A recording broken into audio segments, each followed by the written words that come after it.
Hello guys, good morning. Snacks po tayo. Kayos for life. Kayos is from what you call root crop din ito, katulad ng ube, banayan. Tapos palagi itong ginagawa tuwing tag-ulan. Parang yun yung harvest time nila.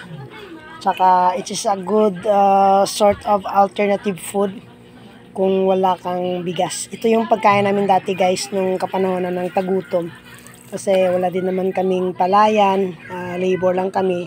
So tuwing tagutom pumunta kami sa bundok at nanguha kami dito at pinoprocess. Tsaka mahirap i-process ito guys dahil pag hindi ka marunong, malalason ka nito. At maging sa pagluto, pag di ka marunong nito ay malalason ka. So kailangan yung mga expert ang gagawa nito.